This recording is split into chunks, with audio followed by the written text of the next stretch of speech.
Hey guys, we're here tonight to teach you some old world techniques with the Vintage Market Design furniture paint line.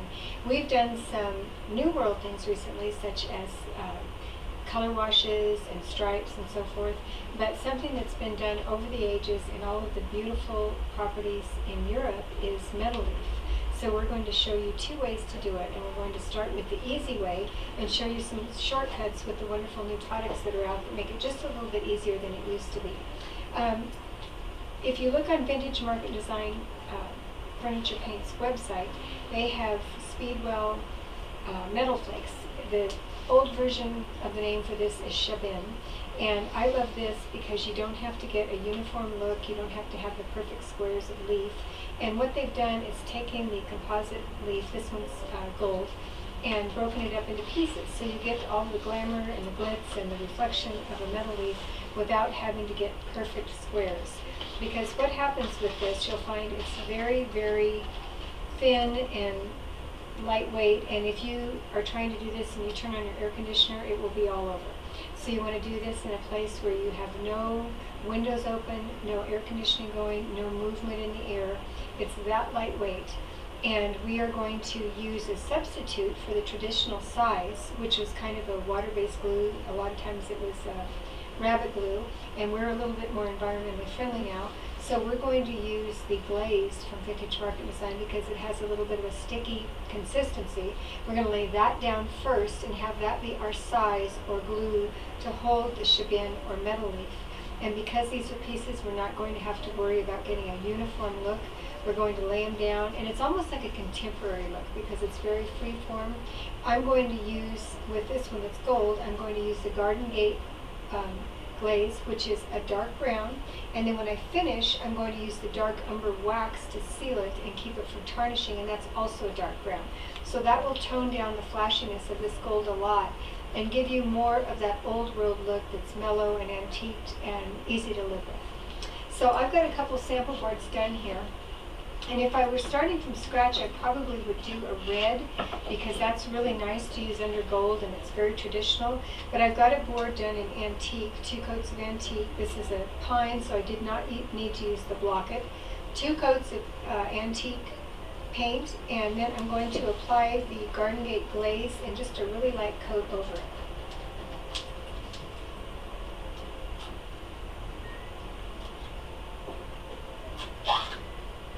This is a water-based glaze. It's got a nice amount of pigment to it, and it doesn't take too long to dry, so this is not the kind of project where you have to wait and wait and wait for it to develop. So you don't have to worry about the brush strokes of the glaze because you're going to be covering this with gold composite leaf. So I'm just doing a pretty good coat over the whole thing. I'm going to do the sides too because if I were doing a jewelry box or a cabinet or something like that, I would want it to wrap around the sides.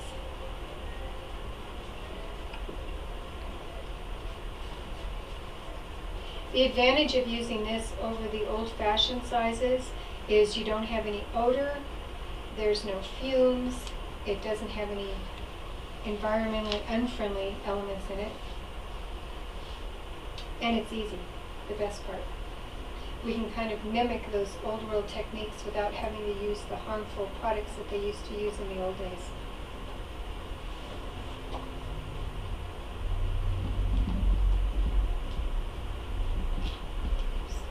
Okay, so I've got just a light coat on there. I don't have to rush because I want to let that get a little bit sticky. Let me get a paper towel here. Let's see, I'll use a little sponge. Just take it off my hands.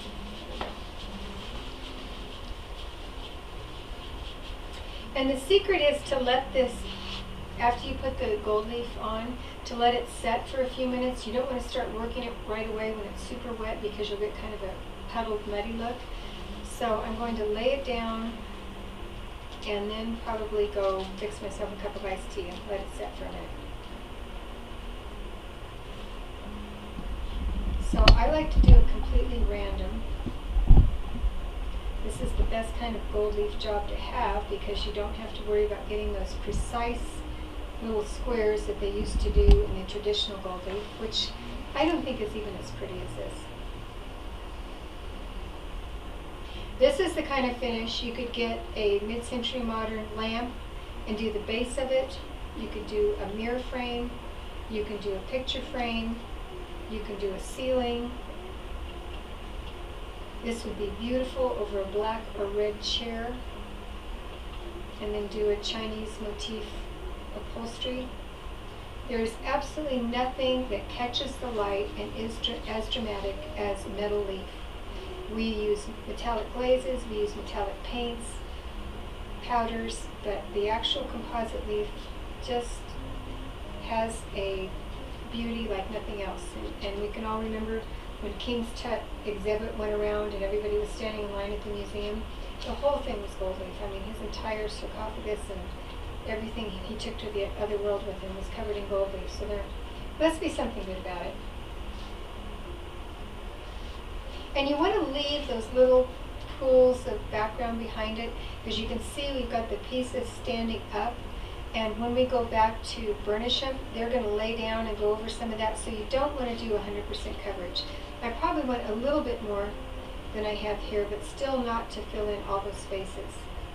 And the beauty about the Chabin or metal flakes is that it's not a huge commitment financially. If you were to do real gold leaf and do the squares and have to cover your surface 100%, it's going to be quite a considerable investment. This is not. This is a composite leaf, so it has all the beauty, but it's not as expensive, and you're not doing solid coverage, so you can get the drama without having the price tag.